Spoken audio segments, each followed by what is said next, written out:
Hello student, आज की video में बात करूंगा जैसे सीपीसीटी का जो लेक्चर मैंने रखा था वो सारा कंटिन्यू है और जो अपने आगामी पेपर होने वाले हैं सीपीसीटी के लिए ओके उससे रिलेटिव सारी चीजें मैं एकदम क्लियर करते जा रहा और आप इनको ही पढ़ते चलना। आपको सीपीसीटी में किसी प्रकार की भी दिक्कत नहीं होने वाली ओके।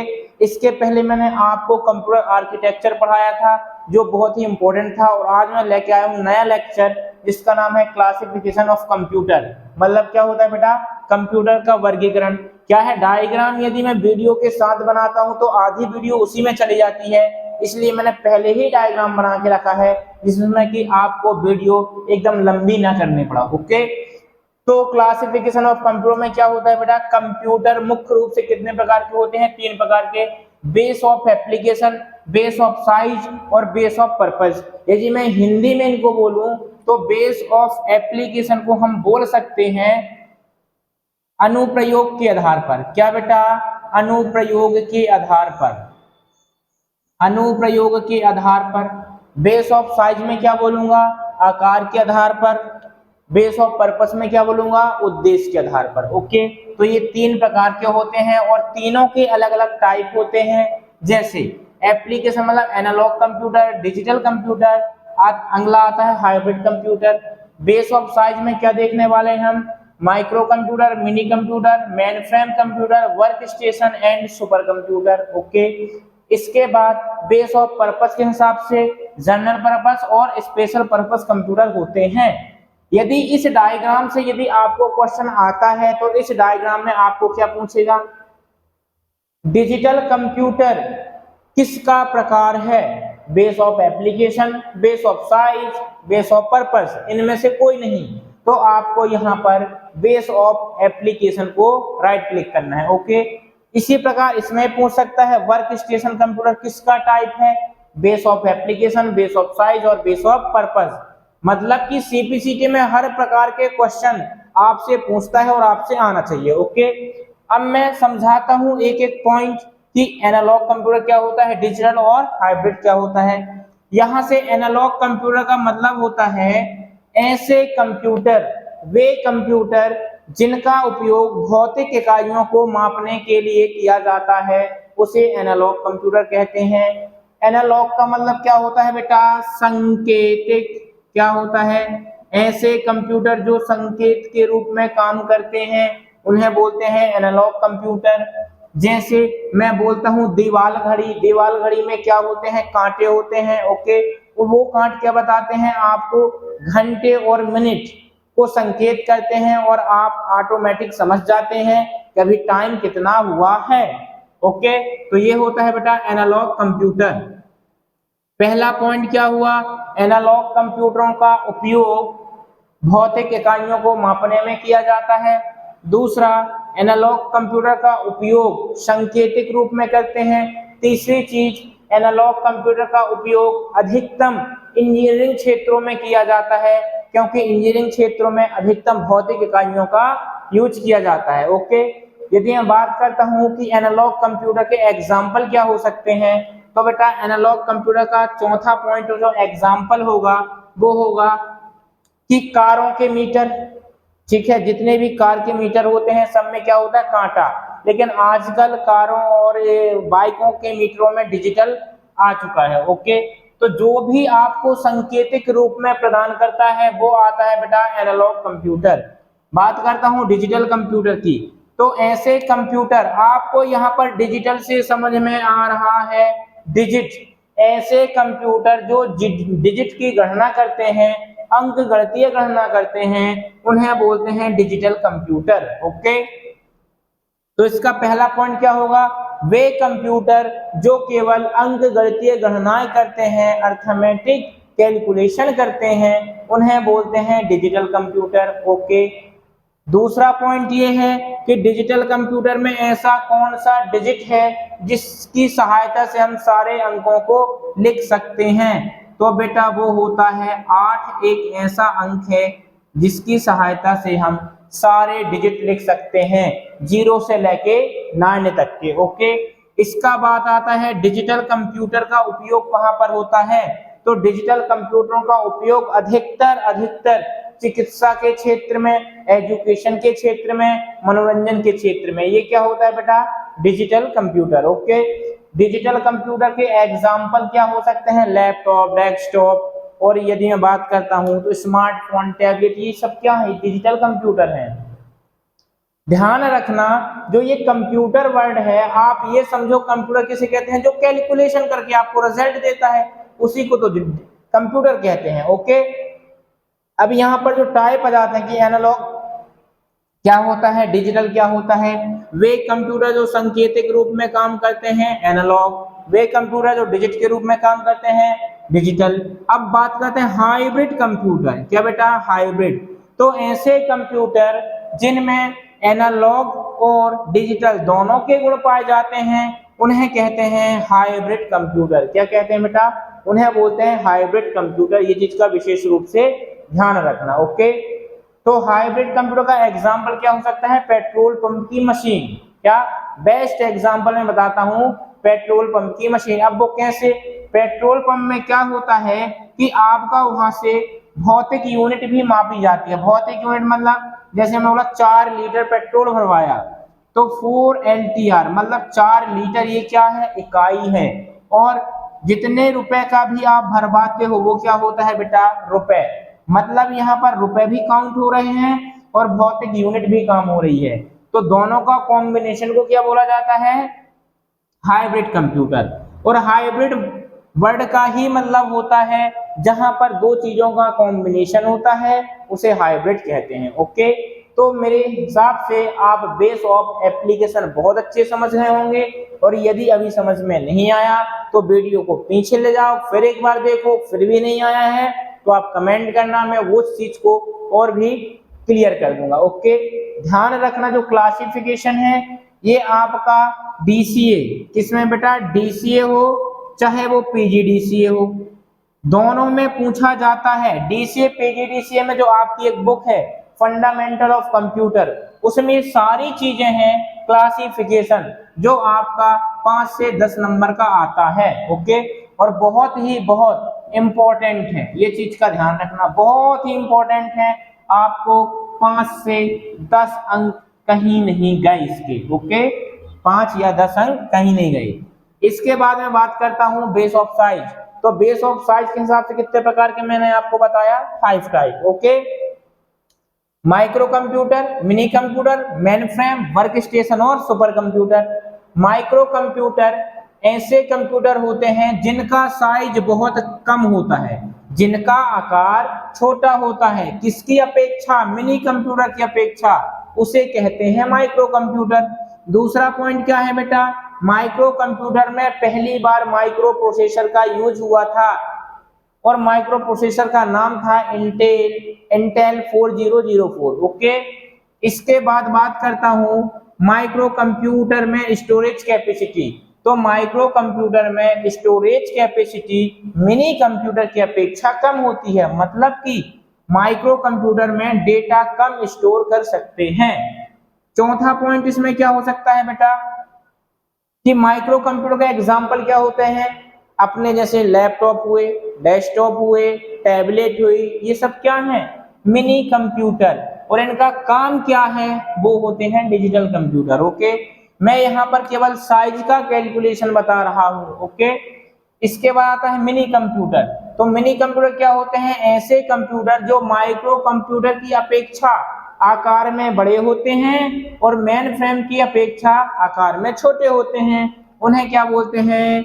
Mini computer. ओके, बात करें अगले पॉइंट की, मिनी कंप्यूटर की स्टोरेज माइक्रो कंप्यूटर की अपेक्षा अधिक होती है, मतलब कि मिनी कंप्यूटर में हम डेटा अधिक स्टोर कर सकते हैं। ओके, इसके बाद आता है अगला पॉइंट, जो मिनी कंप्यूटर होता है इसका मुख्य रूप से उपयोग किया जाता है एक छोटे से सर्वर को बनाने में। क्या बेटा? एक छोटे से सर्वर को बनाने में मिनी कंप्यूटर का उपयोग किया जाता है। बात करता हूं मेन फ्रेम कंप्यूटर की। तो मेन फ्रेम कंप्यूटर का आकार मिनी कंप्यूटर से बड़ा होता है। दूसरी चीज, मेन फ्रेम कंप्यूटर का उपयोग काय के लिए किया जाता है बेटा? एक बड़े सर्वर को क्रिएट करने में, बहुत बड़ा सर्वर बनाने में क्या होता है, मेन फ्रेम कंप्यूटर का उपयोग किया जाता है।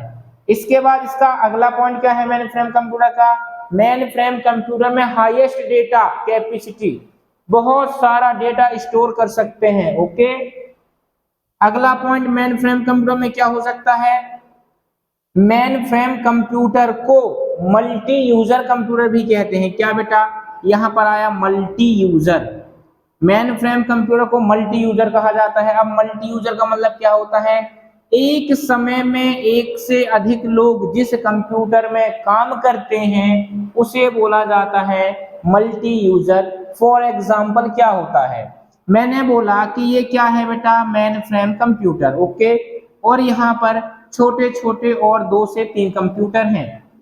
ये क्या करेगा, मेन फ्रेम कंप्यूटर काम क्या होता है, एक बड़े सर्वर को मेंटेनेंस करने का। मैंने बोला ये क्या है, सर्वर है, और जो सर्वर को मेंटेनेंस करता है उसे क्या बोलते हैं, मेन फ्रेम कंप्यूटर।